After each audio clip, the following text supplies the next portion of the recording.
Welcome back to Science with Sleepy, where curiosity glows like warm embers, and tonight's journey takes us all the way back to when humans were not quite like us yet. Maybe you had a long day, or maybe your mind is full of little sparks of thought that do not want to go quiet just yet. Either way, tonight you do not have to do anything at all.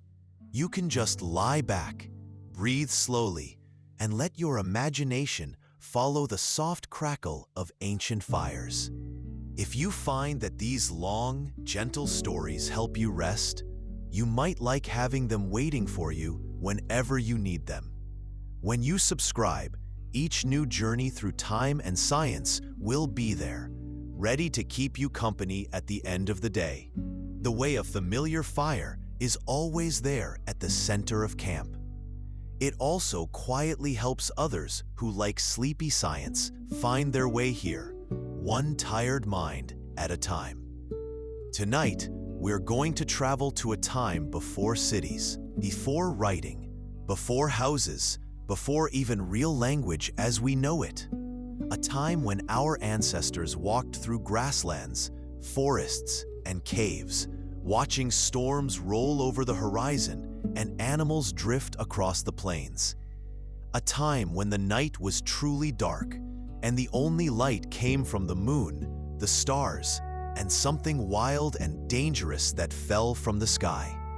We are going to explore a simple question with a very deep answer.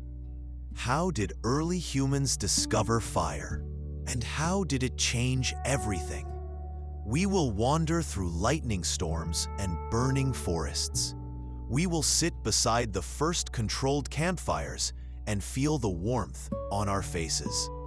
We will see how cooked food reshaped our bodies and brains, how light at night stretched our days, and how circles of fire became circles of stories.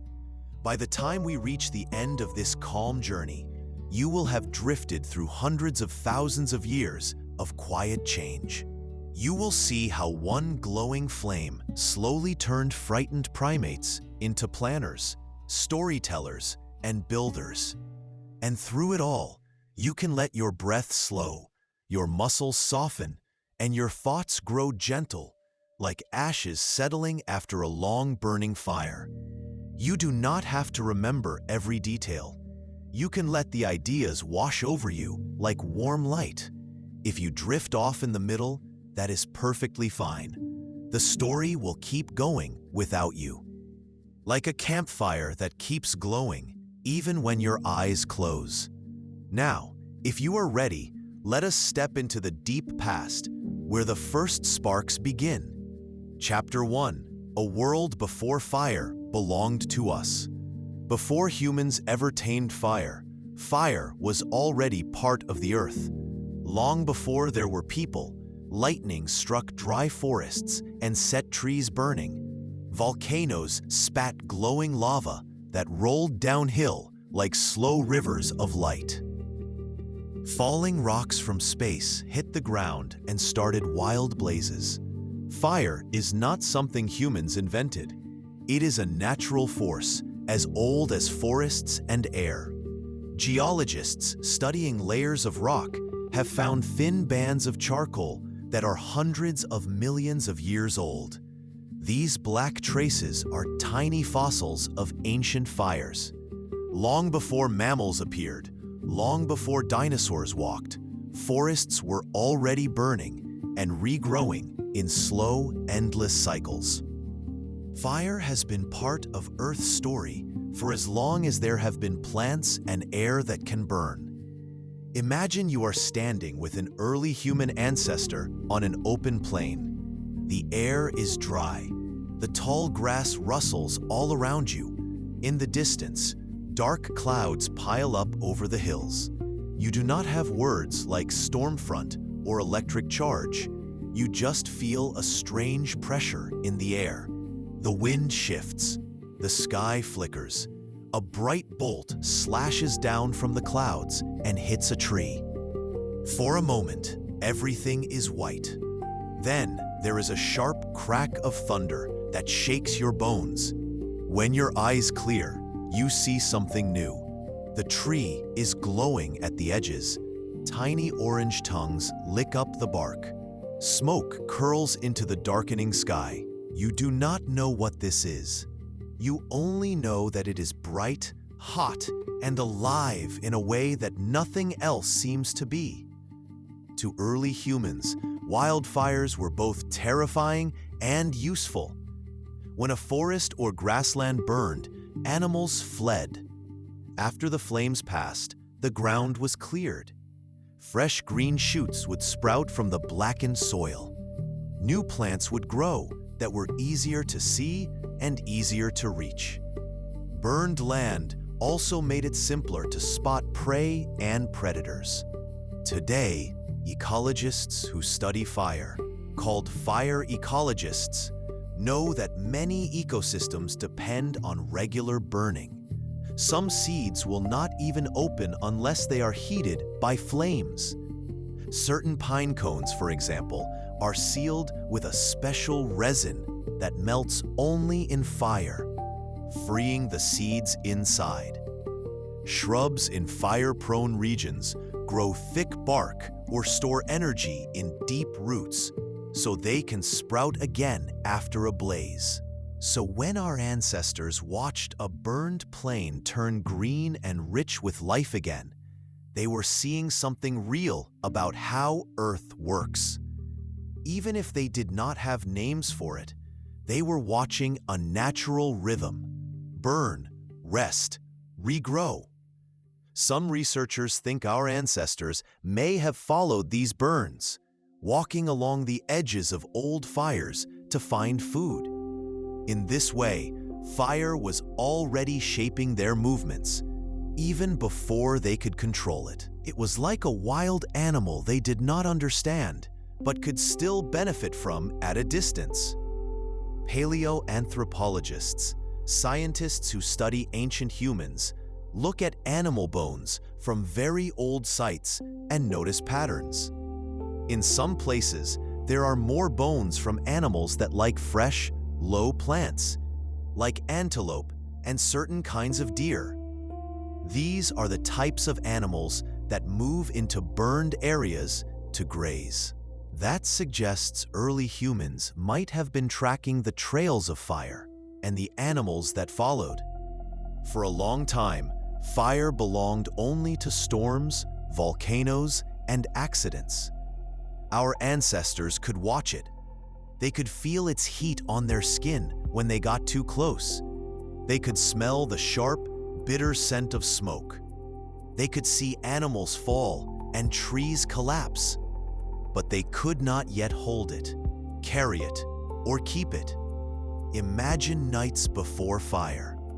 When the sun set, darkness came quickly. The stars were sharp and bright, but the ground was shadowy and full of unknown sounds. Big cats with silent paws hunted in the grass. Hyenas laughed in the distance. Eyes with reflected light blinked just beyond the reach of your vision. Without fire, you had to huddle in groups for safety. You could not stay up late to talk or carve tools easily. You could not chase away the chill of cold air or the damp of rain.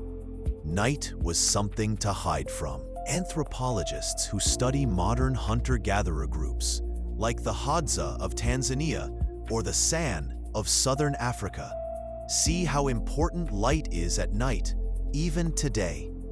Without a flame, the darkness feels very close. With a flame, even a small one, people feel safer venturing a little farther from where they sleep. It is likely that our ancient ancestors felt the same way. So even before humans tamed it, fire was already a kind of dream. Something bright in the darkness. Something that could scare away predators, but might also burn you. Something that turned trees into charcoal and animals into cooked meat.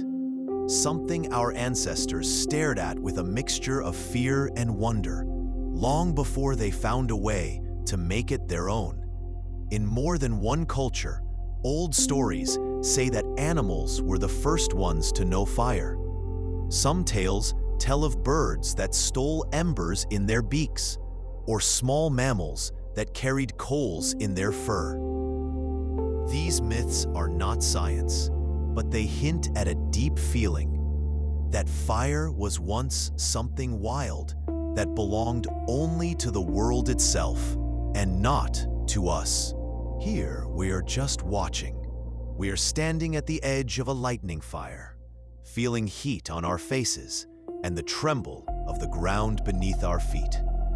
We are learning the shape of this wild thing, seeing how it moves, how it eats, and how it leaves behind new growth where there used to be shade. For now, fire is still a stranger, but our ancestors are paying attention, even if they do not have words for what they are learning. The world they lived in was very different from ours. There were no cities, no roads, no farms. The landscape was wild and changing. Forests grew and shrank with the climate. Rivers shifted their courses. Animals moved in great herds across open plains. In this world, fire was just one more powerful force, like storms or floods or earthquakes. But unlike those other forces, fire had a special quality. It could be watched. It could be approached carefully. It left behind something useful: warmth, cooked food, cleared ground, and most importantly, it could be carried. This last part would take a long time to discover, but the first step was simply watching, learning, and not running away in pure terror. That alone was an achievement. You can picture whole generations growing up with this pattern. As children, they see fire only from a distance, as a line of orange crawling across a hillside, or a burst of light in a storm. As they grow older, they learn when to run and when it is safe to stand still and watch. They learn the colors of flame, the sounds of burning grass versus burning wood, the smell of wet smoke compared to dry. Without any written notes or spoken lectures, they build up a deep bodily understanding of what fire is and how it behaves. Much later, some of those children, now adults, will be the ones who step closer. They will be the ones who risk singed hair and hot skin to grab a branch that is burning at one end. They will be the first to notice that when you drag such a branch away from the main fire, the flame can sometimes cling to it, traveling with you like a bright, living passenger. In that quiet moment, when one brave person realizes that the flame can move with them instead of leaving them behind, human history takes a tiny, invisible step forward. Scientists who study animal behavior have noticed something interesting. Most animals are afraid of fire. They flee from it instinctively. This makes sense because fire can kill. But a few animals have learned to use fire in simple ways. Some birds in Australia carry burning sticks to start new fires and flush out prey. These birds have been doing this for thousands of years, passing the behavior down through generations. Early humans may have watched these animals and learned from them, or they may have discovered fire's uses entirely on their own. Either way, the first step was the same: overcoming fear enough to get close, to observe, to experiment. This took courage. Fire is dangerous. One wrong move, one moment of carelessness, and you could be badly burned. But the rewards were huge. Warmth on cold nights, light in the darkness, food that was easier to eat and safer to digest, protection from predators. These benefits would have been worth the risk, at least for some brave individuals. And so slowly, over many generations, our ancestors began their relationship with fire. It started with watching. It moved to following, then to touching, then to carrying, and finally to keeping. Each step took time, but each step brought new possibilities, new ways of living, new ways of being human. If you zoomed out and watched Earth over millions of years, you would see bright flashes of fire dotting the continents like sparks on a dark blanket. Most of those flashes would be natural. Storms, lava, dry lightning striking grasslands.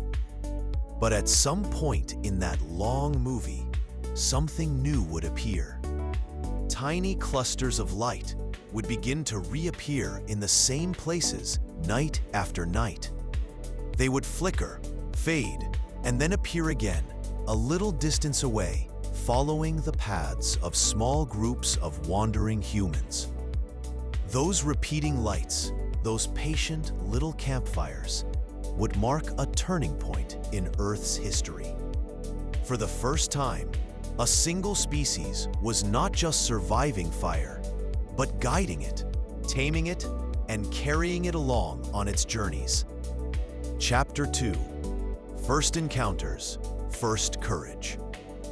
For early humans, going near a wildfire took courage. At first, fire was only something to escape. If the grass around you suddenly began to burn, you had to run. Flames move quickly through dry plants. Heat can be felt long before you see fire approaching. Our ancestors learned to move away from the wind that pushed flames toward them. Those who listened to their senses survived. Those who did not pass on their lessons. Anthropologists who talk with people who still live close to the land hear stories that sound very old. In some groups, children are warned about fire with strong, simple words. They are told never to play too close, never to sleep too near, never to forget how fast fire can turn on you. These warnings probably go back to the very first times humans shared space with flames. But after the flames passed, something else appeared. The ground was warm. Ash softened each step. Small glowing patches of coal lingered at the edges of burned logs. In the air, there was a thick, strange smell of smoke and cooked things. Some animals that did not escape lay on the ground, blackened and still. At some point, an ancestor must have done something very simple and very brave. They got close. Close enough to feel the strong heat and see the embers. Close enough to poke at a charred branch or sniff at a piece of roasted meat. Maybe they were hungry enough to take a bite. Cooked meat tastes different. It is softer, easier to chew, easier to swallow. Much of the harmful bacteria is killed by heat. The fats melt. The proteins change shape and become easier for the body to digest. Our ancestors did not know any of that, of course. They just knew that this meat, which smelled smoky and rich, felt kinder on their teeth and bellies. Over time, they may have learned that people who ate this way had more energy, fewer sicknesses from spoiled food, and perhaps more strength for long walks and hard days. Later, scientists in nutrition labs would measure this more carefully. They would find that kicked starches and cooked meats give the body more usable calories than the same foods raw. In simple terms, cooking lets you get more energy from the same bite. It turns tough, hard-to-use food into something your body can tap more easily.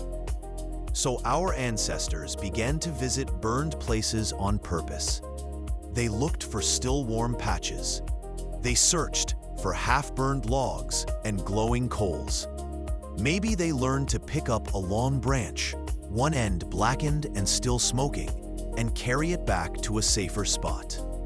Archaeologists think some of the earliest uses of fire by human ancestors were like this: opportunistic. They did not make the fire themselves. They did not even fully control it. But they learned to grab pieces of it left behind by lightning and lava. They could bring a smoldering branch back to a cave or a rocky overhang. They could feed it with dry grass and watch it flay back to life. They could blow gently on coals to wake them up. This step from watching to touching is huge. It means our ancestors were no longer just observers of fire. They were beginning to treat it like a tool, something that could be moved and managed. They still respected it. They still feared it.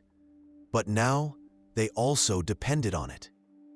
When researchers study animal behavior, they see that a few other animals also interact with fire. Some birds in Australia, like certain hawks, have been seen picking up burning sticks and dropping them into unburned grass to flush out prey. They are using fire in a simple, direct way.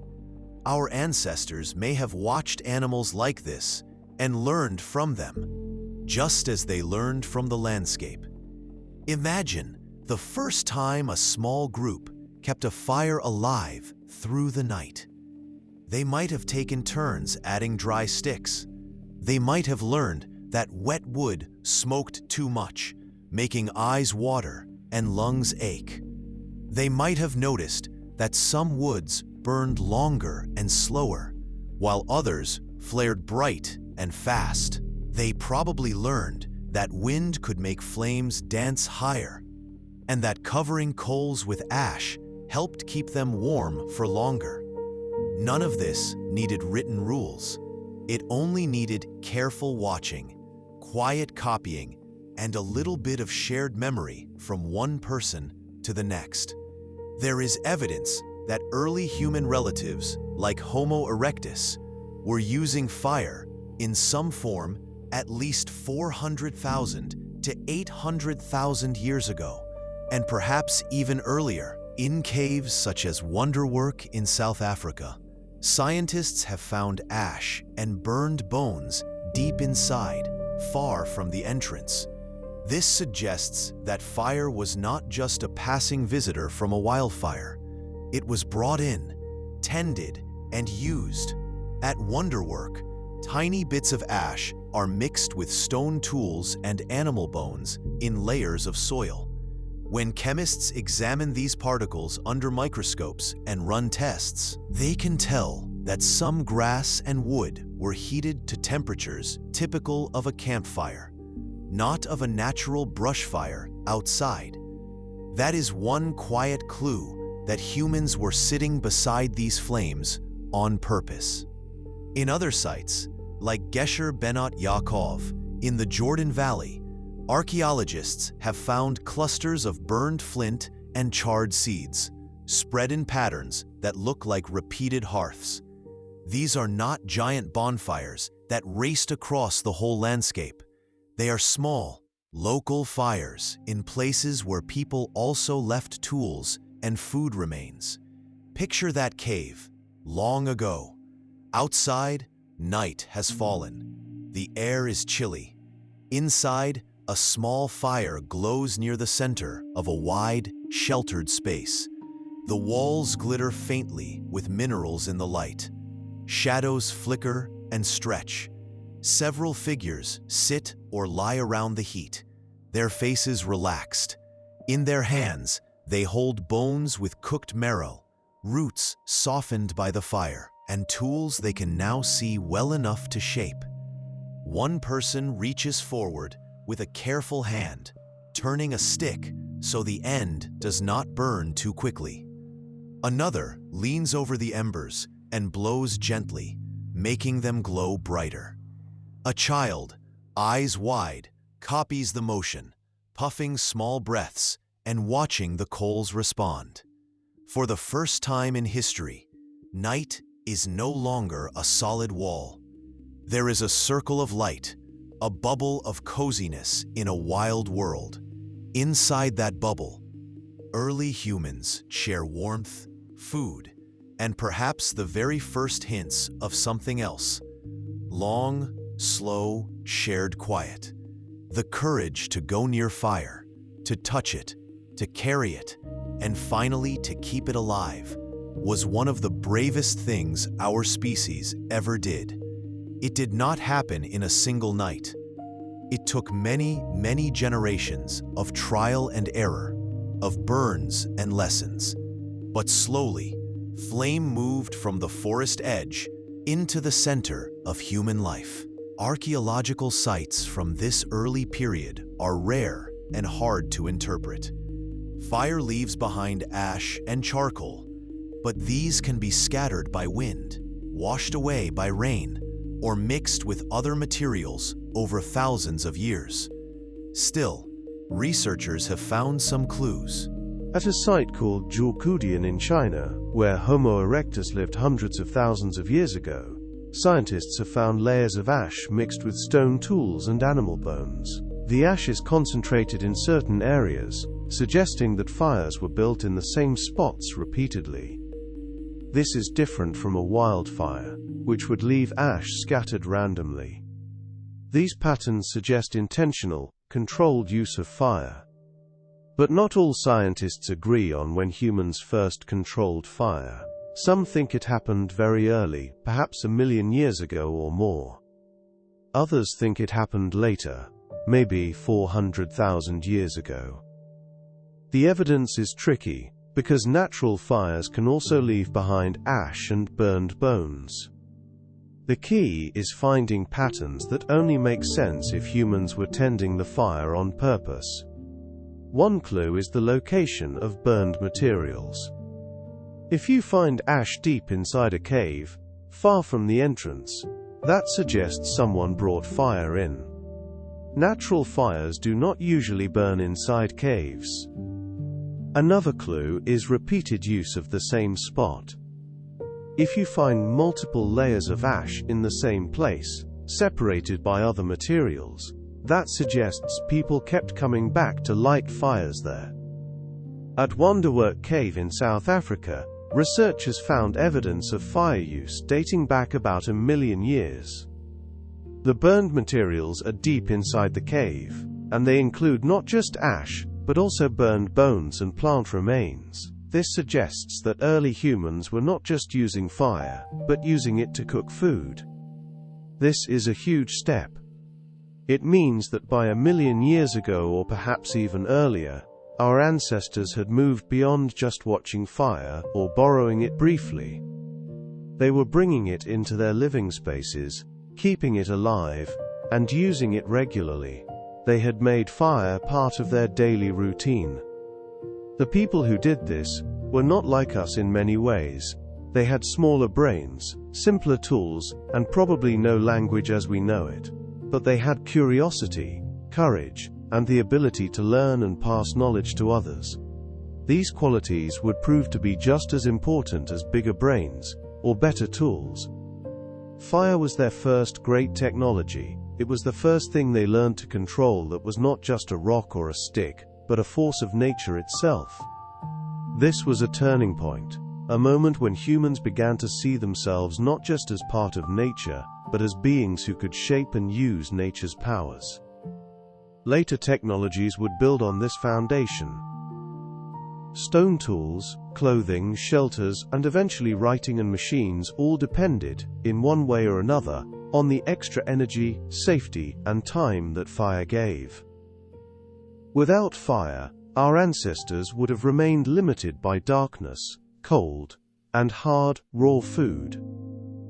Where they could push into new lands, try new foods, and imagine new ways of living.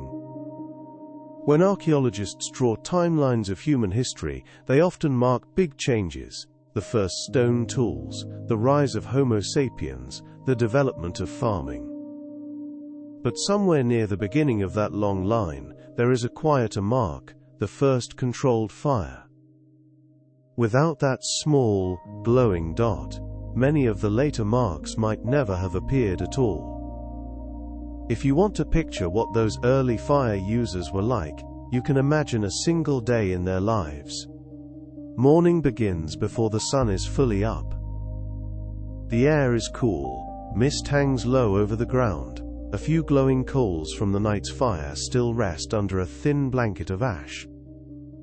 One of the adults wakes early, stirs the ashes with a stick, and gently blows. The coals brighten, small sparks jump, and with a bit of dry grass and twigs, the flames return. There is no match to strike, no lighter to click. The only way to have fire in the morning is to have kept it alive through the night. As the light grows stronger, others wake. Someone adds thicker sticks. Someone holds their hands toward the heat. There is a simple breakfast, perhaps leftover meat warmed at the edge of the coals, or roots softened the night before. Children sit close, blinking sleep from their eyes, feeling the pleasant contrast between the cool air on their backs and the warmth of the fire on their faces.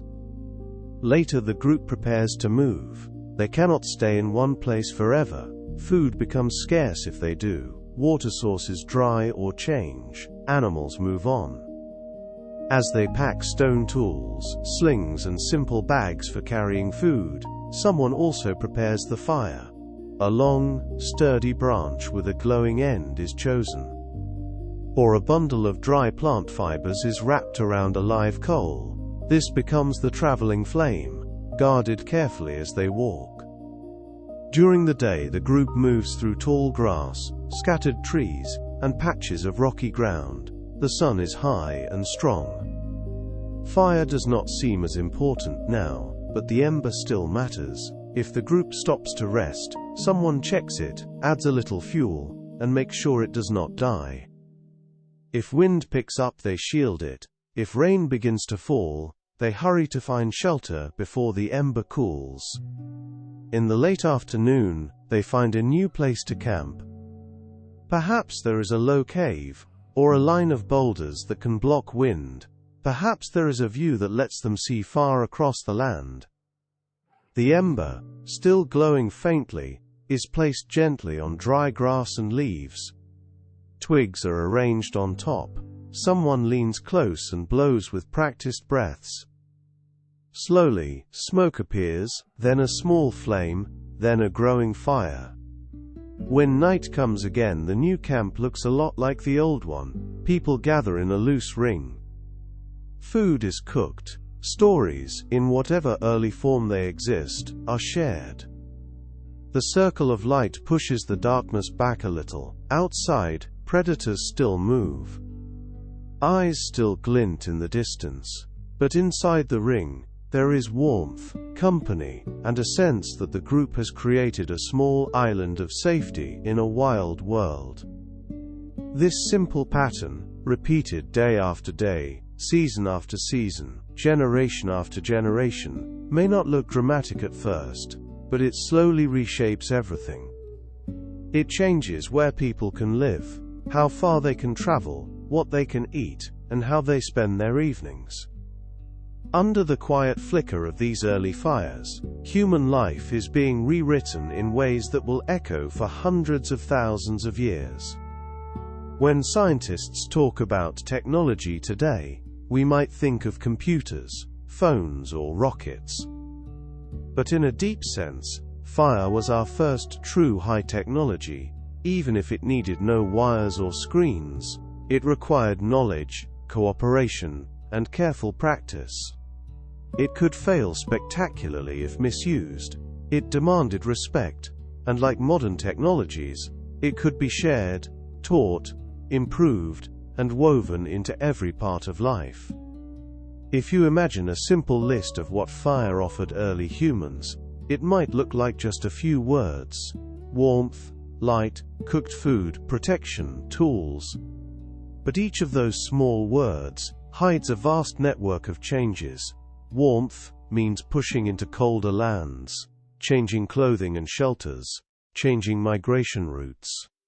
Light means extra waking hours, new kinds of social life, new opportunities for teaching and learning.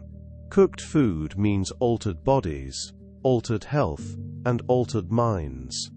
Protection means fewer night attacks, more restful sleep, and larger, more stable groups.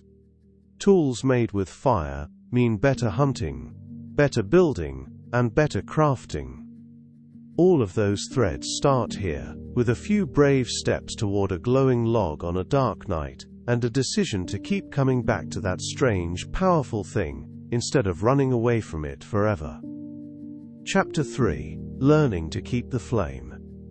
Once early humans could borrow fire from wild sources, the next step was learning how to keep it. Starting a fire from nothing is hard.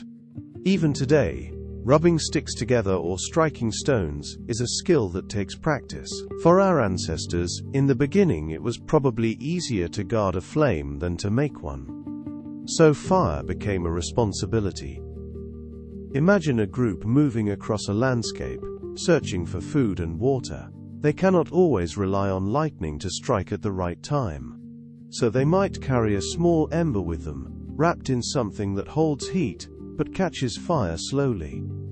Some cultures, many years later, used dried fungus, bark, or bundles of plant fibers as tinder bundles, to keep a coal alive for hours.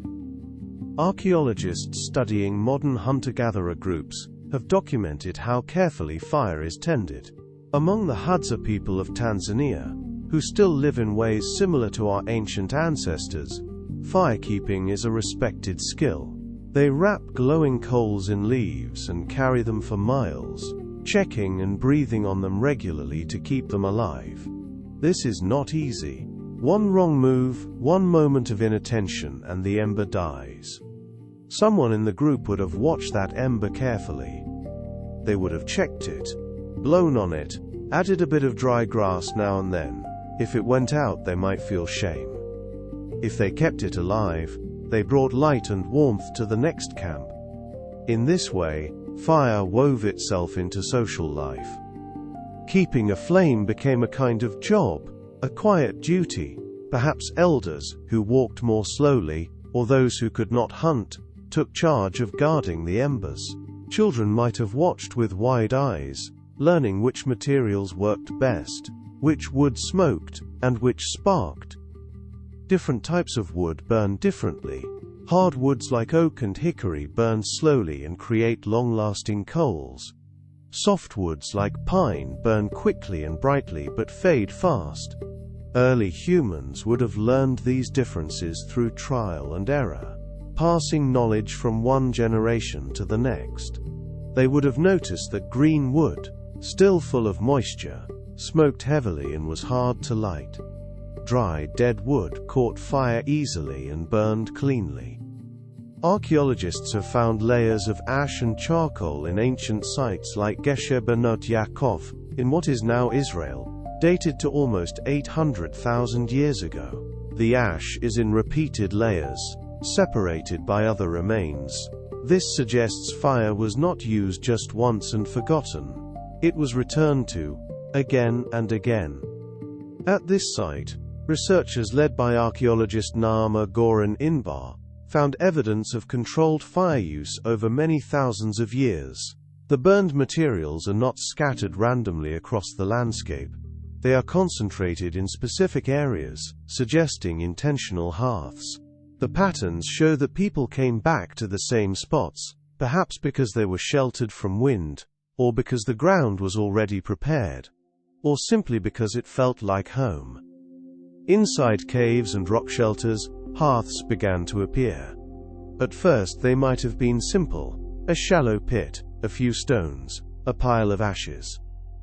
Over time, groups may have learned that surrounding a fire with stones helped keep it in place and hold heat. They might have noticed that some spots in a cave let smoke drift up and out more easily than others. Hearths were tested, moved, and improved.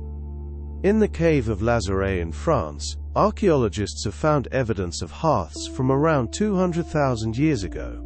These are not just random patches of ash. They are carefully placed, often near the back of the cave, where they would be protected from wind and weather. The stones around them show signs of repeated heating and cooling, suggesting fires were built in the same spots many times. Sitting by a fire, early humans learned a new rhythm. They no longer had to go to sleep as soon as the sun disappeared. The artificial daylight of fire gave them extra hours. They could sit, groom each other's hair, pick burrs from fur or simple clothing, repair tools, and quietly plan the next day's moves. This extra time was revolutionary. Before fire, darkness meant danger and inactivity. After fire, darkness became a time for social connection, tool-making, and storytelling. The day did not end when the sun set. It stretched into the evening, creating a new kind of time that belonged only to humans. Some scientists think fire even shaped our sleep. With a safe hearth, people could rest in lighter shifts, knowing that the glow kept many predators at a distance. The group might have taken turns staying half awake, feeding the fire, watching the night. This gentle pattern of shared watching and resting may have increased trust and cooperation. Anthropologist Polly Visner, who has studied modern hunter-gatherer groups, found that firelight conversations are different from daytime conversations. During the day, people talk about practical matters, where to find food, how to make tools, warnings about danger. At night around the fire, conversations shift. People tell stories, sing songs, discuss social relationships, and share cultural knowledge. This firelight talk helps build and maintain social bonds that are crucial for group survival. Keeping fire also required planning. You had to gather dry wood before rain came. You had to think ahead about where to set up a hearth if you moved camp. You had to decide how large to let the flames grow, and when to bank them down to coals. These are small decisions, but they are also the beginning of something big, thinking into the future. Fire demands attention to the future in ways that few other things do. You cannot just set it and forget it. You must anticipate what it will need: more fuel, protection from wind, a way to control its size. This constant forward thinking may have trained early human brains to plan ahead in other areas of life too. Our brains are good at imagining what might happen next. Fire training may have sharpened that skill. People who could predict how fire would behave, who could see in their minds how a spark might spread or die, were more likely to keep the group safe. Over many generations, this kind of thinking may have helped shape the human mind into what it is today: a careful planner, a storyteller of what if and remember when. The ability to start fire from scratch came much later. The earliest clear evidence of fire-making tools, like fire drills or flint and steel, appears around 10,000 to 15,000 years ago. Before that, humans likely relied on keeping fires alive, rather than starting new ones. This made fire even more precious. If your fire went out, and you could not find another group with a flame, you faced a cold, dark night. Some researchers think this dependency on fire may have encouraged groups to stay in contact with each other. If one group's fire died, they could visit neighbors to borrow an ember. This created social connections and trade networks that might not have existed otherwise. Fire became a reason to maintain relationships with other groups, not just your own. So the simple act of keeping a flame alive did more than warm cold hands. It trained attention, it built responsibility, it stretched our sense of time. It made us into creatures who could care for something fragile and powerful at the same time. It created new social roles, new ways of spending time, and new reasons to connect with others. The hearth became the heart of human life, a warm center around which everything else revolved. If you could sit quietly beside one of those ancient hearths and listen, you might hear more than just crackling wood. You might hear the soft rhythm of people breathing as they dozed. You might hear the gentle scrape of stone on stone as someone shaped a new tool. You might hear low voices trading memories. Where the last good waterhole was, which valley had the sweetest roots, which trail smelled of big cats, and should be avoided. Sometimes, There would have been silence too, not an empty, lonely silence, but a shared, comfortable one. The kind of silence where people feel safe enough not to talk. The fire would fill that space with its own sounds, its own flickering conversation of pops and sighs. In that shared quiet, minds could wander. People could daydream, replay the day, or imagine tomorrow. Over years and generations, the skills of firekeeping would have deepened. People would have learned which wood sparked dangerously and which burned more gently, which plants made too much smoke and which gave a steady flame, how to arrange logs in a pyramid or a long lay to control the size and shape of the fire. These details might seem small, but together they form a body of knowledge as rich and complex as any modern craft. Today, in many traditional communities, fire-making and fire-keeping are still taught with great care. Elders show children how to find dry tinder even after rain, how to feel the wind, how to read smoke, how to judge the right moment to add fuel.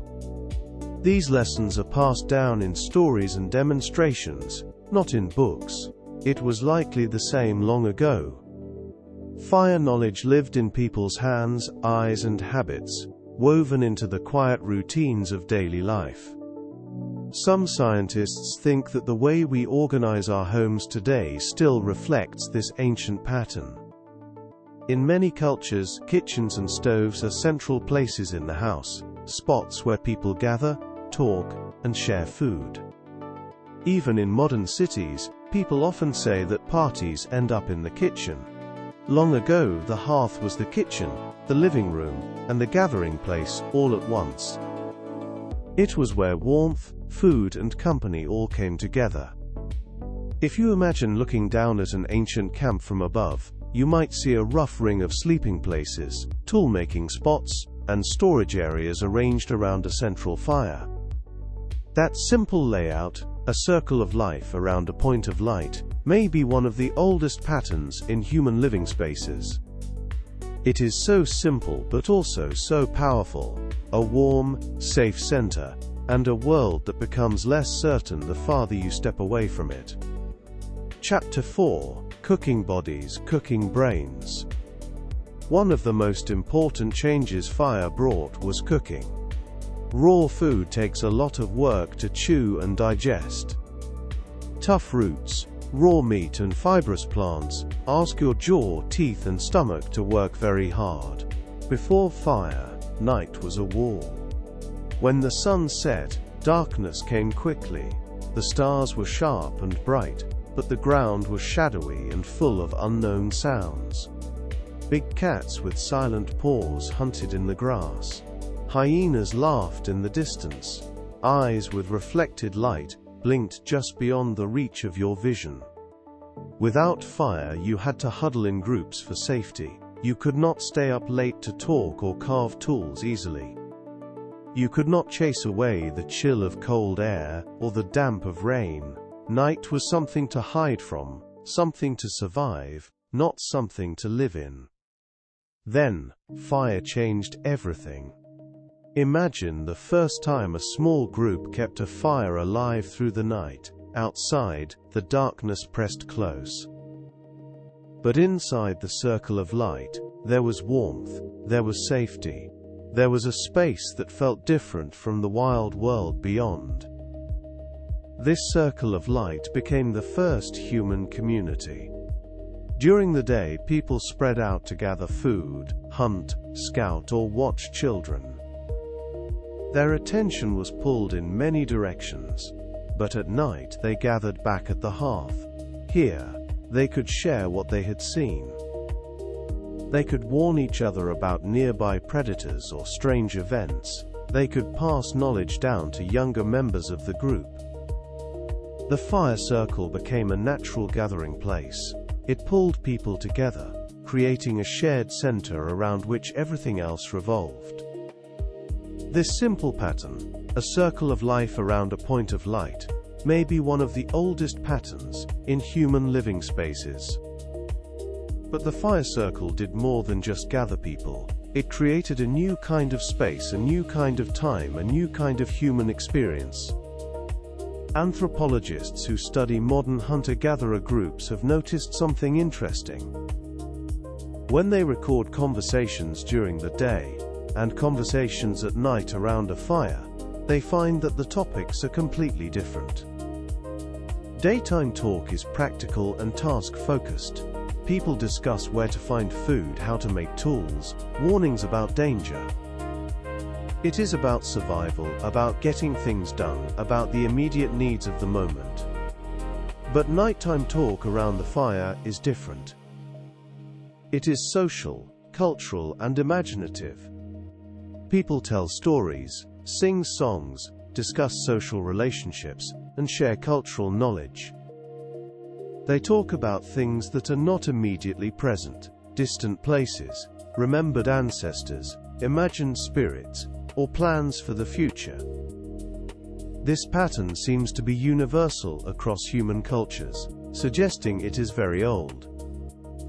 It suggests that firelight created a special space for a special kind of conversation, one that went beyond immediate survival to explore meaning, connection, and culture. Anthropologist Polly Wiesner, who has studied modern hunter-gatherer groups, found that firelight conversations are different from daytime conversations in fundamental ways. During the day, people talk about practical matters. At night, around the fire, conversations shift. People tell stories, sing songs, discuss social relationships, and share cultural knowledge. This firelight talk helps build and maintain social bonds that are crucial for group survival. It creates a sense of shared identity, of belonging, of being part of something larger than yourself. It turns a collection of individuals into a community, bound together by shared stories and shared warmth. Many scientists think language itself may have grown stronger and more complex around the fire. In the glow, hands were free from carrying loads and tools. Mouths were not busy chewing tough raw food. Minds were not focused on scanning for danger quite as sharply, because the light and smoke helped keep many threats away. This left room for longer strings of sounds, for repeated patterns, for rhythms that felt like songs or stories. Language could grow richer, more complex, more expressive. The fire circle became a classroom, a stage, a place where human communication could flourish. Imagine someone explaining a hunt from earlier that day, sitting around a fire at night. They point toward the entrance of the cave, miming a running animal. They show how the group moved quietly through tall grass. They use simple sounds to mark the moment the spear flew. They might repeat certain parts, building suspense, making listeners lean in even though they already know the ending. This kind of shared storytelling does several things at once. It teaches practical lessons about where to stand, how to move, when to push forward, and when to pull back. It reinforces trust in skilled hunters and observers. It helps children prepare for tasks they will do years later, and it shapes a shared memory, so the group feels like one we, instead of many separate I's. Stories also create emotional bonds. When you hear about someone's close call with a predator, you feel their fear. When you hear about a successful hunt, you share their triumph. These shared emotions help build empathy and cooperation. They make the group feel like a family, not just a collection of individuals. Some researchers who study storytelling have suggested that the fire circle may have been the first theater humans ever knew. There was a natural stage, the space near the flames. There was natural lighting, the flicker that drew every eye. There was a natural audience, tired but attentive listeners gathered in a ring. In this simple setting, some people may have discovered that they enjoyed performing, acting out events, exaggerating gestures, or imitating animal calls for the delight of others. Over time, these small performances could have grown into more formal stories, myths, and traditions. A funny moment in a hunt might be retold again and again, slowly turning into a tale with set lines and expected twists. A frightening encounter with a predator might become a cautionary story told to children, always ending with the lesson, "Stay close to the fire." In this way, firelight helped turn lived experience into shared culture. Stories became a way to pass down knowledge, to build identity, to create meaning. The fire circle became a place where the past was remembered, the present was shared, and the future was imagined. Firelight also changes how we see each other. In bright sunlight, details are sharp and sometimes harsh. You see every line and wrinkle, every scar. In firelight, edges soften, faces seem more gentle, more mysterious. Eyes glitter. Small movements of the mouth, eyebrows and hands become more noticeable. This may have helped early humans read emotions better, notice subtle expressions, and practice empathy. In the soft flickering glow, people might have felt more comfortable sharing personal thoughts, fears, and hopes.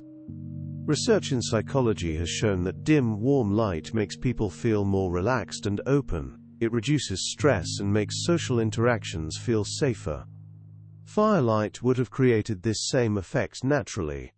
In the soft flickering glow, people might have felt more comfortable sharing personal thoughts, fears, and hopes. This emotional openness may have been crucial for building the deep social bonds that define human communities.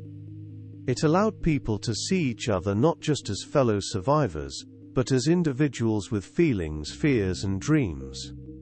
It created space for empathy, for understanding, for the kind of deep connection that makes communities strong. The fire circle became a place where people could be vulnerable, could share their fears and hopes, could build the trust that holds groups together. This emotional space, created by firelight, may have been just as important as the physical warmth the fire provided. Sitting together in the soft light of the fire, people may have felt safer sharing fears, hopes, or dreams. They might have explained strange events in the sky with simple myths. They could have pointed to constellations and given them names long before writing was invented. The fire turned the night sky into a ceiling above a shared room, rather than a cold emptiness. The stars would have been much brighter before modern light pollution.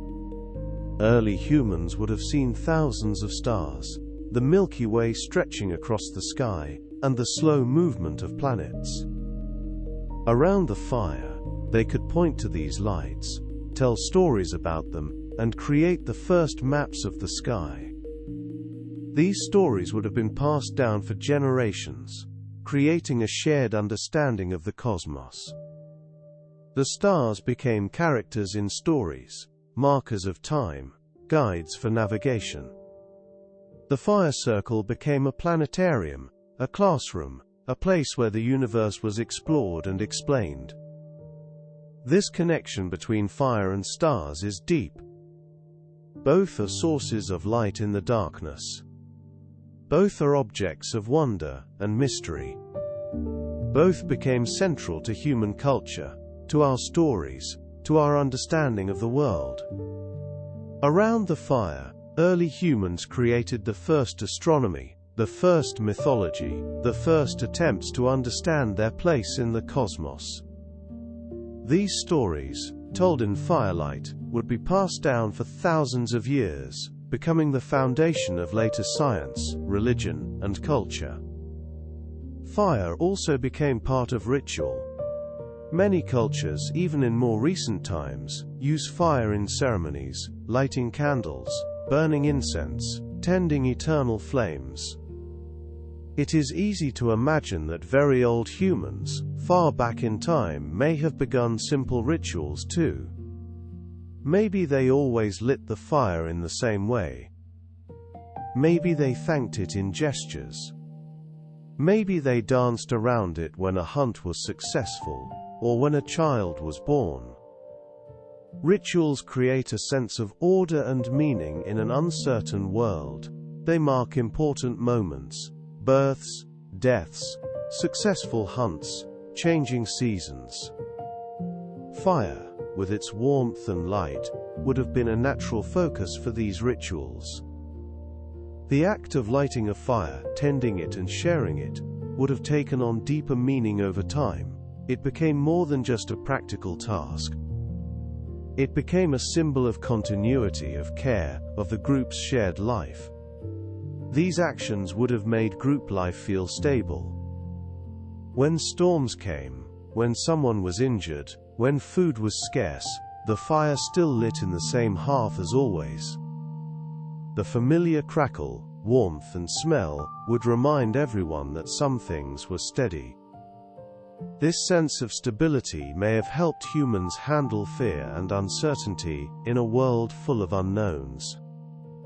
The fire became a constant in a changing world, a symbol of the group's ability to survive, to care for each other, to create meaning together. Fire also created a sense of home. Even when groups moved from place to place, they could carry fire with them. The same flame, or at least the knowledge of how to make fire, would light their new camps. This continuity would have been deeply comforting. No matter where they were, they could create a familiar space of warmth and light.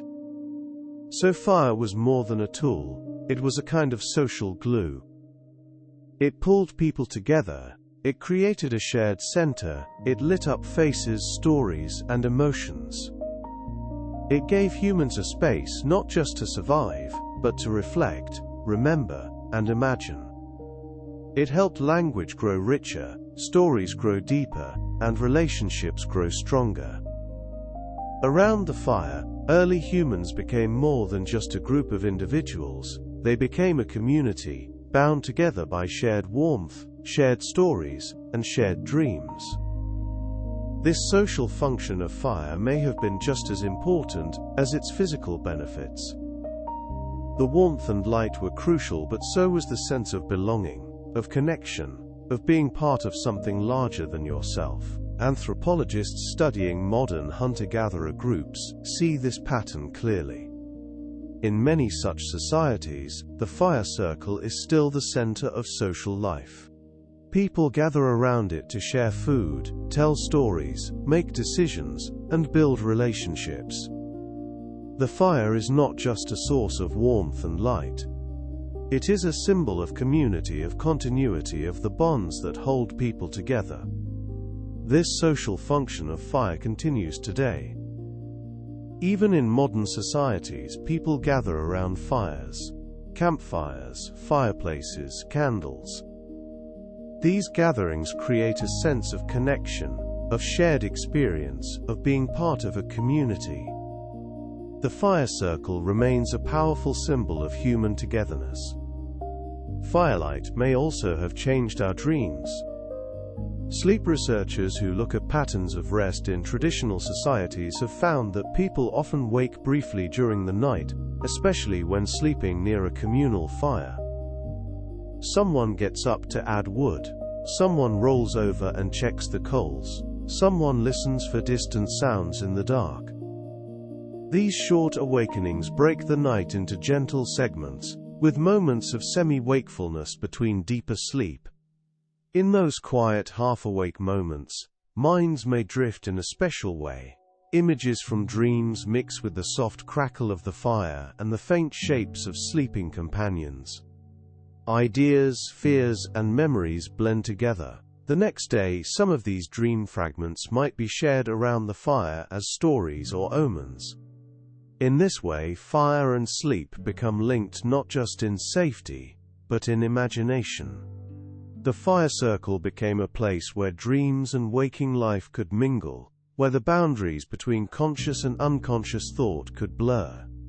This may have been important for creativity, for problem solving, for the kind of imaginative thinking that defines human culture. The connection between fire, sleep, and dreams is deep.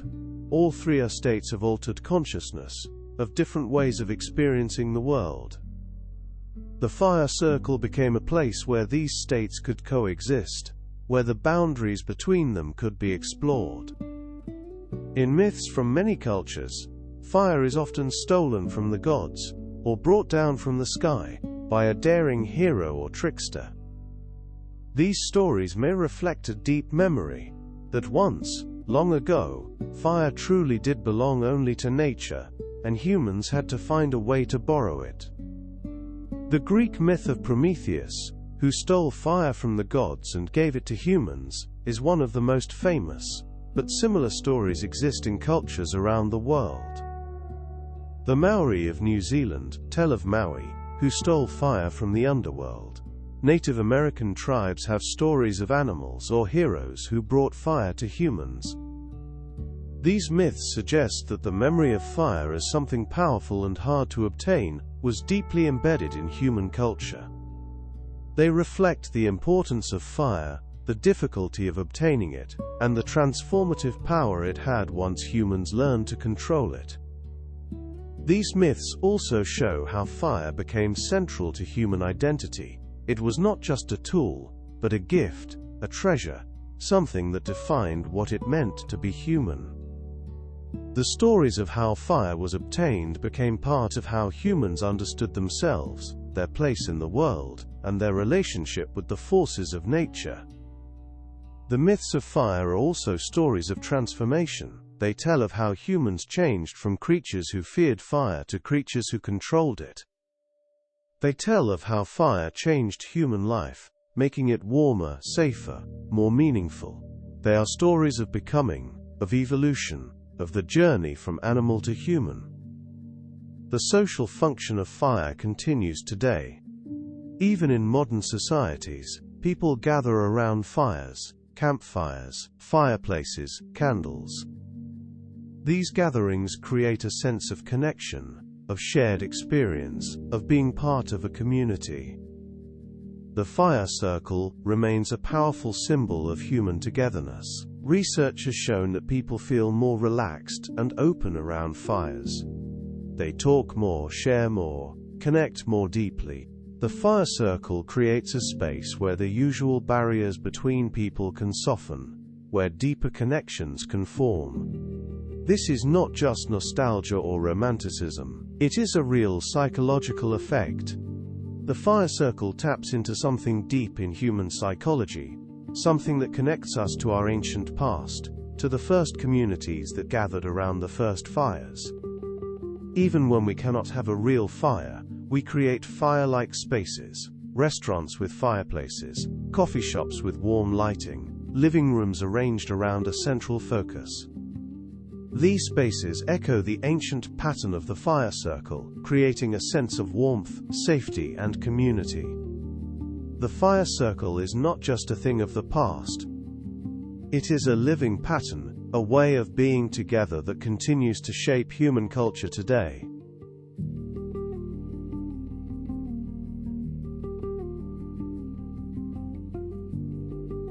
Before humans cooked their food, eating was hard work. Imagine trying to survive on only raw food. You would need to spend hours each day chewing tough roots, grinding fibrous plants between your teeth, and tearing at raw meat. Your jaw muscles would ache. Your teeth would wear down. Your stomach would work constantly, trying to break down food that was not designed to be easy to digest. This was the world our earliest ancestors lived in. Scientists who study our closest relatives, chimpanzees and gorillas, see this pattern clearly. These great apes spend up to 6 hours every single day just chewing. Their food is mostly raw leaves, stems, fruits, and occasional meat. These foods are tough and fibrous. To get enough energy, they must chew slowly and steadily, grinding everything down before swallowing.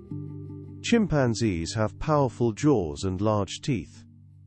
Their stomachs are complex, with long intestines designed to extract every bit of nutrition from tough, raw plants. Their rib cages are wide, creating space for large digestive systems. This is the body of a creature that must work hard for every calorie. Early human ancestors like Australopithecus and early Homo erectus had similar challenges. They walked upright, which was new, but their eating habits were still much like other apes. They spent long hours chewing. Their jaws were strong, their teeth were large. Their guts were long and complex. Then, something changed. Somewhere around 1 million years ago, or perhaps even earlier, our ancestors began to cook their food regularly. This simple shift would set in motion a cascade of changes that would reshape human bodies over hundreds of thousands of years. But those changes did not happen overnight. They happened slowly, generation by generation, as cooked food became a regular part of the diet. Children who grew up eating cooked food had slightly different bodies than their parents. Their children, in turn, had slightly different bodies still. Over time, these small differences added up to something huge. Scientists can see these changes in the fossil record. When you compare the skulls of early Homo erectus to later humans, you can see the jaw getting smaller, the teeth getting smaller, the brain case getting larger. These are not dramatic changes from one generation to the next. They are gentle shifts, like a river slowly carving a new path through stone. But why did cooking make such a difference? The answer lies in what cooking does to food. Heat breaks down complex molecules. It softens tough fibers. It makes proteins easier to digest. It makes starches more accessible. In simple terms, cooking does some of the work of digestion before the food even enters your mouth. Think of it like this. Your body has to work hard to break down raw food. It uses energy to chew, to produce digestive enzymes, to move food through long intestines. But if you cook food first, you move some of that work outside your body. The fire does the breaking down. Your body can then absorb the nutrients more easily, using less energy in the process. This saved energy could be used for other things. For walking longer distances. For caring for children. For thinking. For growing a larger, more complex brain. But we are getting ahead of ourselves. Let us first understand what the world was like before cooking changed everything. Your body needs energy to survive. Every heartbeat, every breath, every thought uses energy. Your brain in particular is very hungry. Even when you are resting, your brain uses about 20% of your body's total energy, even though it only makes up about 2% of your body weight. For early humans, getting enough energy was a constant challenge. Raw food is hard to digest. Your body must work hard to extract calories from tough, fibrous plants and raw meat. Studies of modern humans who eat only raw food show that they struggle to get enough calories. They must eat constantly, spending hours chewing tough foods. Their bodies work hard just to extract basic nutrition. This is the problem our ancestors faced. They needed energy, but raw food did not give them enough, or it required too much work to extract. Cooking solved this problem. When you cook food, heat breaks down complex molecules into simpler ones. Proteins unfold, starches break apart, fats melt. These changes make the food much easier for your body to digest. You can extract more calories from the same amount of food, or you can eat less food and still get the same energy. Scientists have measured this carefully. In experiments, researchers have found that cooked meat gives us more usable calories than raw meat. Cooked starchy foods like roots and tubers become much easier to digest. The heat breaks down complex molecules into simpler ones that our bodies can absorb more efficiently. This means cooking is like having an outside stomach. Instead of doing all the breaking down inside your body, you let heat start the process. You move part of digestion into the pot, the fire, or the hot rock. When you then eat, your own body has less heavy lifting to do. That saved energy could be used for other tasks. For early humans, this was revolutionary. They could walk longer distances. They could care for children more effectively. They could spend more time making tools, planning hunts, and building social relationships. Most importantly, they could feed a larger, more complex brain. Brains are expensive. They use a lot of energy. For a brain to grow larger, the body needs a steady stream of calories. Cooked food provided that steady stream. It gave early humans the energy they needed to support bigger brains, which in turn helped them use tools more effectively, plan ahead, and navigate complex social relationships. This created a positive feedback loop. Bigger brains helped humans use fire more effectively. Better fire use led to better cooking. Better cooking provided more energy. More energy supported even bigger brains. Over hundreds of thousands of years, this cycle slowly reshaped human evolution. But the changes were not just in the brain. Cooking reshaped the entire body. One of the most visible changes cooking brought was to our jaws and teeth. When you eat raw food, you need powerful jaws and large teeth. You must crush tough roots, grind fibrous plants, and tear at raw meat.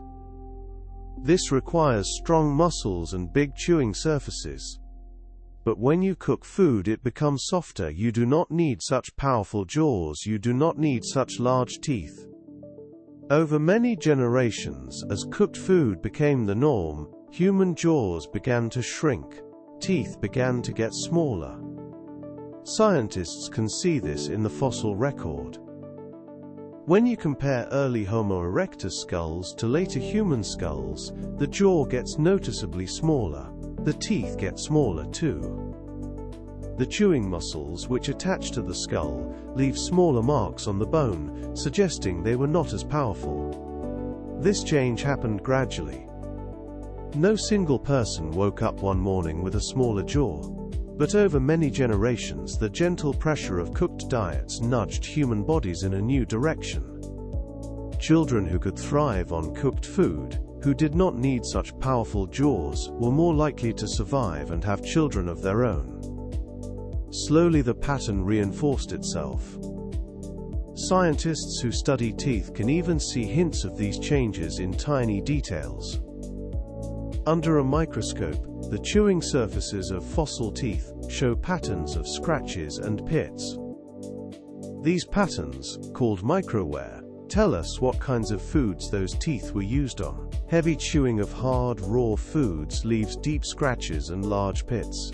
Chewing softer, cooked foods leaves lighter marks. Over time, the microwear patterns on human teeth shift, suggesting a diet that became easier on the jaws.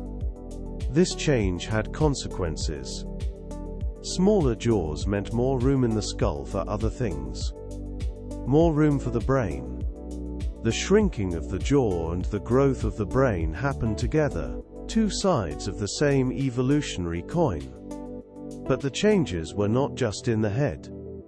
Cooking reshaped the entire digestive system. Your digestive system is designed to extract energy from food. The longer and more complex it is, the more thoroughly it can break down tough, fibrous foods. But it also uses more energy and takes up more space. Early human ancestors had long, complex guts. They needed them to digest tough, raw foods. Their rib cages were wide, creating space for large digestive systems. Their bellies were large, housing long intestines that could slowly break down fibrous plants. But cooked food is easier to digest. Your body does not need such a long, complex gut to extract energy from it. Over many generations, as cooked food became the norm, human guts began to shrink. Scientists can see this in the fossil record too. Earlier human relatives had wider rib cages and larger bellies. Later humans have narrower rib cages and smaller bellies. This suggests that guts became smaller and more efficient, as diets shifted toward higher quality cooked foods. This change freed up space and energy. Space that could be used for other organs, including the brain. Energy that could be used for thinking, walking, and caring for children. The shrinking gut and the growing brain happened together. As the gut became more efficient, it needed less space and energy. that space and energy could be redirected to the brain, which was growing larger and more complex. This is a beautiful example of how evolution works. One change creates opportunities for other changes. The shift to cooked food did not just make eating easier. It reshaped the entire body, creating new possibilities for human evolution. But the changes were not just physical. Cooking also changed how humans thought about food, time, and each other. Cooking changed time itself. When you cook food, you have to wait. You cannot just shove food into your mouth the moment you find it. You have to gather fuel, build a fire, prepare the food, and let it cook. That waiting time, filled with sparks and warm air, created space for something new. This waiting was different from other kinds of waiting. When you wait for fruit to ripen, or for an animal to come close, you are passive, you watch and hope. But when you wait for food to cook, you are active. You tend a fire, you turn the food, you watch it change. This active waiting may have helped early humans develop patience and planning skills. It taught them to think ahead, to anticipate what would happen next. It trained their minds to see cause and effect, to understand that actions now could lead to rewards later. Around the fire, people had a reason to stay in one place for a while. They could not just grab food and run. They had to gather, return, share. This created new patterns of behavior, new ways of thinking about time, new ways of planning for the future. Fire demands attention to the future, in ways that few other things do. You cannot just set it and forget it.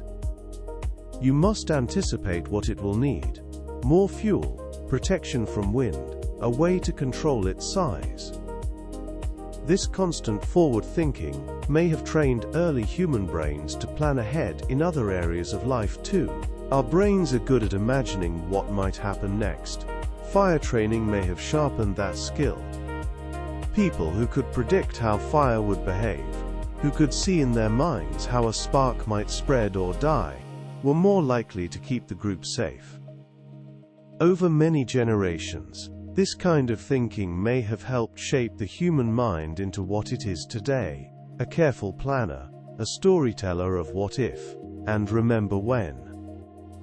The waiting around the fire also created space for social interaction. People had time to talk, to share knowledge, to build relationships. This social time may have been just as important as the physical changes cooking brought. Cooking changed how people thought about food itself. Raw food is eaten where it is found. You grab it, eat it, move on. But cooked food is brought back to a central place. It is prepared, shared, divided. This created a new pattern: gather, return, share. Food was no longer just something you grabbed and ate on the spot. It became something you could bring back to others, something you could divide, something you could give. This sharing may have deepened social ties. Hunters could bring back meat not just for themselves, but for children, elders, or injured group members. Gatherers could bring back roots and seeds to be cooked and shared. Around the fire, food became a visible sign of care and cooperation. People could see who shared generously and who did not. Over time, this may have shaped ideas of fairness, generosity, and trust. The fire became a center of social life, a place where relationships were built and maintained. Anthropologists studying modern hunter-gatherer groups see echoes of this pattern. In many such societies, food is shared widely within the group, not just within small families. A successful hunter is expected to share meat with others, and in return, others will share when they are successful. This kind of sharing makes life less risky for everyone. A fire in the center and shared food around it turn survival from a solo struggle into a group effort. This social cooperation may have been just as important as the physical changes cooking brought. It helped build the complex social relationships that define human societies today. But cooking also created new social roles. Someone had to tend the fire, someone had to prepare the food, someone had to know when things were done cooking. These roles might have been shared, but they created opportunities for people to contribute to the group in different ways. An older person who could no longer hunt might still be valuable as a firekeeper and cook. A child might learn by helping prepare food. These roles built social bonds and gave everyone a place in the group. The social changes cooking brought may have been just as profound as the physical changes. They helped create the complex, cooperative societies that define human life today. There is also evidence from our genes that our bodies adapted to cooked and processed foods. Humans have more copies of certain genes related to starch digestion than many other primates. For example, we have more copies of the gene for the enzyme amylase in our saliva. Amylase helps break down starchy foods, and having more of it means we can begin digesting starches right in the mouth. This is especially useful when those starches have been cooked, because they become more accessible. It is as if our bodies and our fires slowly made an agreement. You soften the food outside, and we will handle the rest inside. Scientists can see this genetic adaptation in action. People with more copies of the amylase gene are better at digesting starchy foods. This suggests that our bodies evolved to take advantage of cooked food, developing genetic adaptations that made us even better at extracting energy from it. This is a beautiful example of how culture and biology interact. The cultural practice of cooking food created new selective pressures. Bodies that were better at digesting cooked food had advantages. Over time, genes that supported this ability became more common. The same pattern appears in other areas.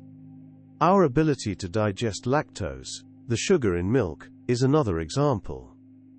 In populations that have a long history of dairy farming, many people can digest milk as adults. In populations without that history, most adults cannot. This is a genetic adaptation to a cultural practice. Cooking may have worked the same way. The cultural practice of cooking food created new selective pressures. Bodies that were better adapted to cooked food had advantages. Over time, these adaptations became encoded in our genes. This means that cooking did not just change our bodies through the food we ate. It changed our genes too, creating biological adaptations that made us even better at using cooked food. Culture and biology work together, each shaping the other in a dance that continues to this day. The changes cooking brought are still visible today. When you compare humans to our closest relatives, the great apes, the differences are striking. We have smaller jaws, smaller teeth, and larger brains. We spend far less time chewing.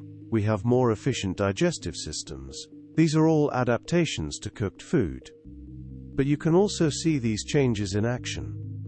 In experiments where people eat the same kinds of foods raw and cooked, researchers have measured how long it takes to chew each meal, and how full people feel afterward. Again and again, the cooked versions are easier to chew and more satisfying. This means more time and energy are left over for other activities, making tools, caring for children, talking, or simply resting. Some scientists think this difference in chewing time may have opened the door for human culture to bloom. If you are not spending most of your waking hours grinding tough plants between your teeth, you are free to do other things. You can explore, you can invent. You can practice skills, you can learn from others. Fire, by softening food, quietly created more hours in the day for thinking and creating.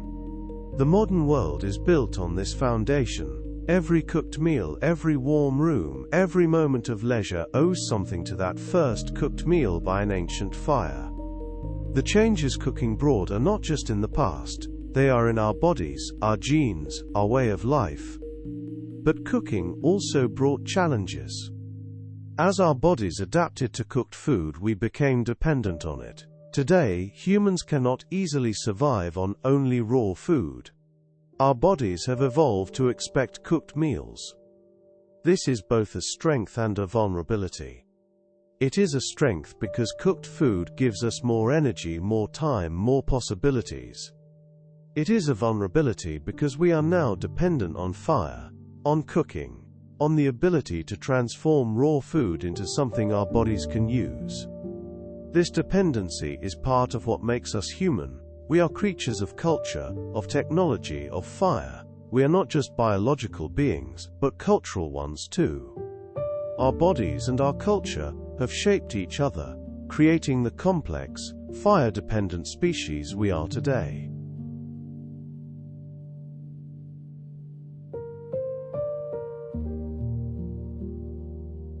Before fire, humans could only shape what nature gave them.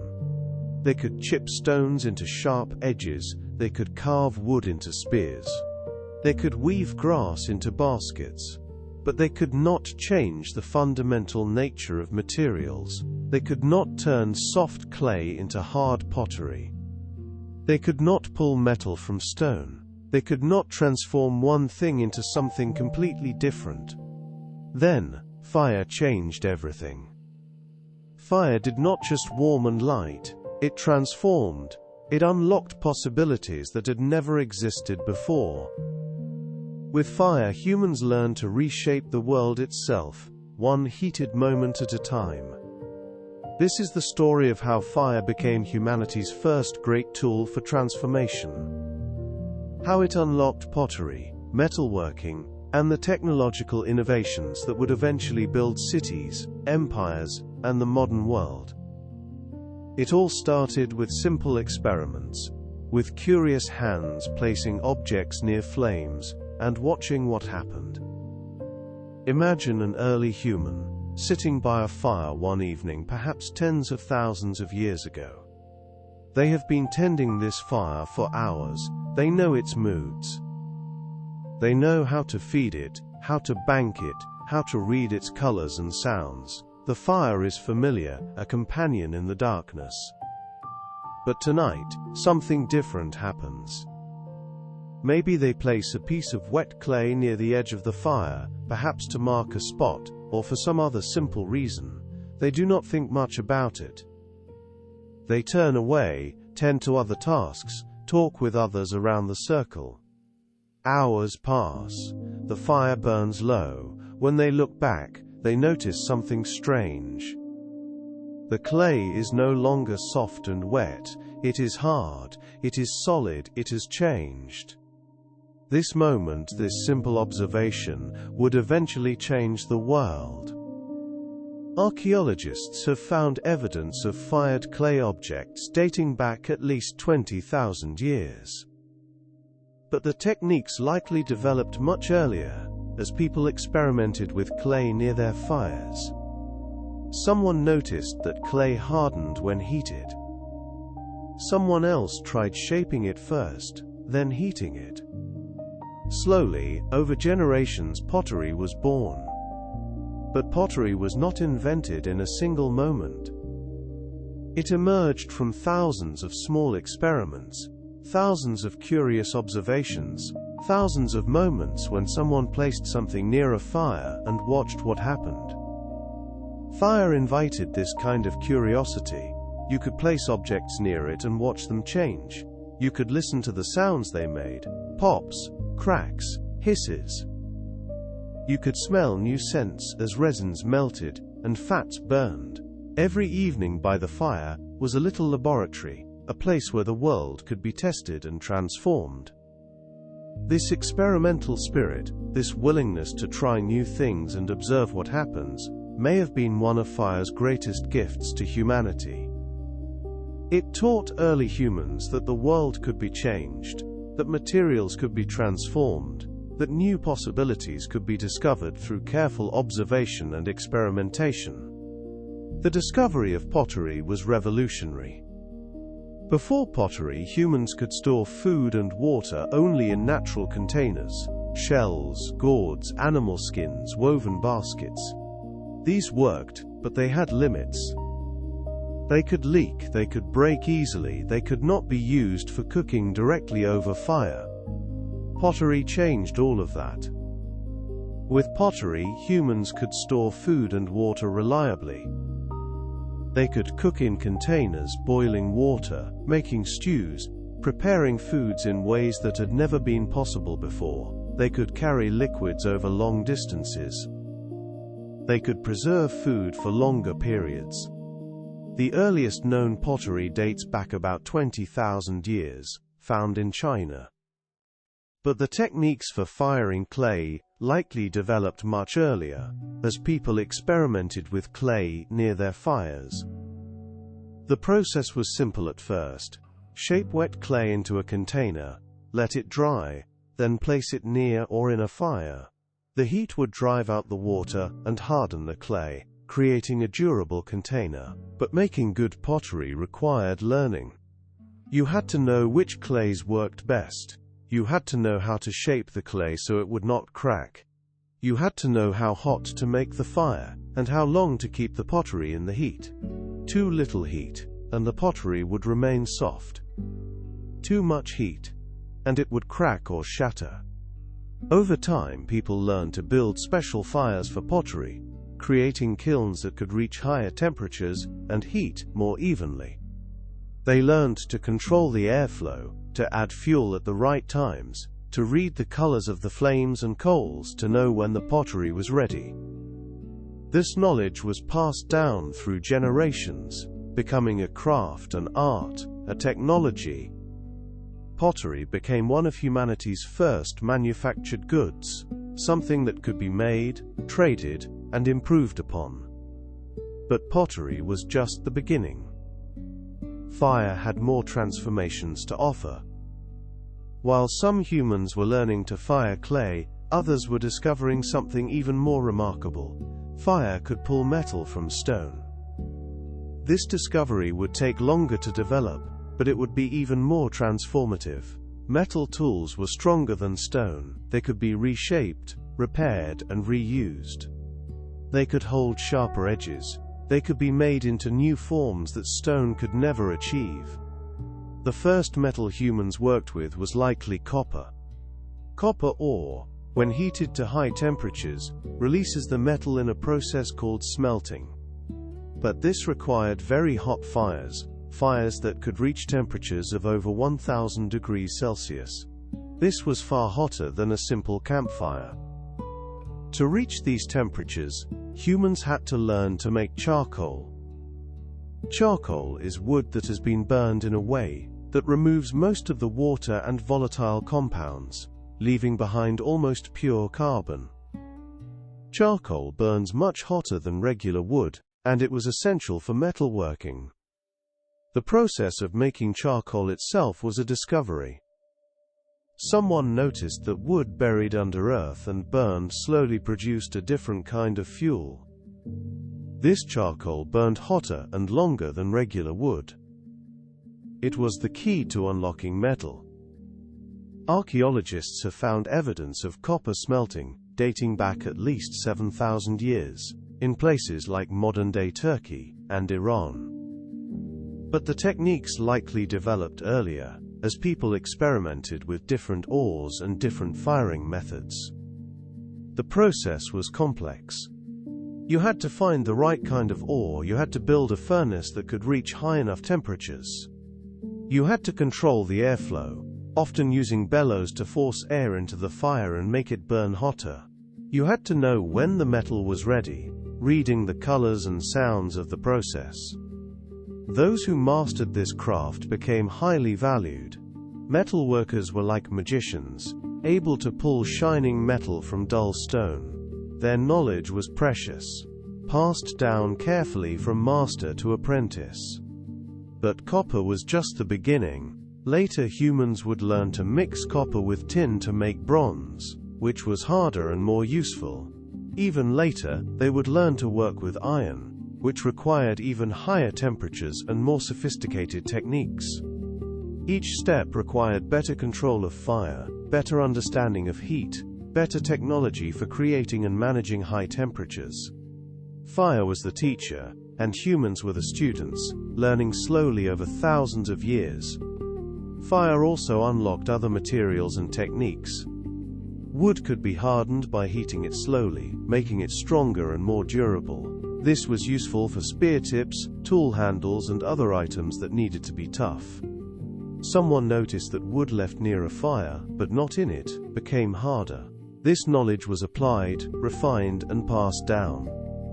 Animal hides could be dried and preserved using smoke from fires. Meat could be smoked to preserve it, allowing humans to store food for longer periods. This was crucial for survival in harsh climates, or during lean seasons. Clay could be shaped and fired into not just containers, but also beads, figurines, and other objects. These early fired clay objects may have been decorative, symbolic, or practical. They show that humans were not just using fire for survival, but for expression and creativity. Stone tools could be improved by heating certain types of stone, making them easier to shape into sharp flakes. This technique, called heat treatment, was used by early humans to create better tools. The heat changed the internal structure of the stone, making it more workable. Each of these discoveries came from simple experiments. Someone tried something new, someone observed what happened, someone shared the knowledge. Over time, these small discoveries piled up, creating a body of knowledge about how fire could transform materials. This knowledge was not written down. It was passed down through demonstration, through stories, through careful teaching. A master would show an apprentice how to read the fire, how to know when something was ready, how to avoid mistakes that could waste materials or cause injury. Fire demanded respect. It could transform, but it could also destroy. Those who worked with fire learned to read its moods, to understand its power, to work with it rather than against it. The ability to transform materials with fire changed human society in fundamental ways. With pottery, humans could store and transport food and water more effectively. This made it easier to settle in one place, to build larger communities, to accumulate surpluses. Pottery also enabled new cooking methods, making food safer and more nutritious. With metal tools, humans could work more efficiently. Metal axes could clear forests faster. Metal plows could till soil more effectively. Metal weapons could be more effective in hunting and defense. These tools enabled new ways of living, new scales of organization, new possibilities for human society. But the impact went beyond the practical. The ability to transform materials changed how humans thought about the world. If fire could turn soft clay into hard pottery, what else was possible? If fire could pull metal from stone, what other transformations were waiting to be discovered? This way of thinking, this belief that the world could be changed and improved, would become central to human culture. It would drive innovation, exploration, and the development of new technologies for thousands of years. The experimental spirit that fire encouraged would become a defining feature of human civilization. We are a species that experiments, that tries new things, that believes in the possibility of transformation. Fire taught us this. But fire's role in technology did not end with pottery and metal. It would continue to drive innovation for thousands of years, leading to steam engines, internal combustion, and the power plants that light our cities today. Every modern technology that uses heat, that transforms materials, that creates energy, traces its lineage back to those first experiments by ancient fires. The glow of a computer screen, the hum of an engine, the warmth of a heater, all connect to that first moment when someone noticed that clay hardened near a fire. Fire unlocked human technology, but more than that, it unlocked a way of thinking, a belief in transformation, a confidence that the world could be changed. This may have been fire's greatest gift, not just the technologies it enabled, but the mindset it created. Today, we take for granted that materials can be transformed. We heat metal to shape it, we fire clay to harden it, we burn fuels to create energy. These processes are so common, so ordinary, that we rarely think about how revolutionary they once were. But every time you use a ceramic mug, every time you turn on a light powered by burning fuel, every time you drive a car with an internal combustion engine, you are using technologies that began with those first experiments by ancient fires. The story of fire and technology is not just about the past, it is about the present, and it points toward the future. As we develop new ways to create energy, new materials, new technologies, we are continuing a journey that began when someone first noticed that fire could change things. Fire taught us that transformation is possible. It taught us to experiment, to observe, to learn. It unlocked human technology, and in doing so, it unlocked human potential. The glow of that first experimental fire still burns today, in every laboratory, every workshop, every place where humans work to transform the world. Fire was our first great teacher of transformation, and its lessons continue to shape who we are and what we can become.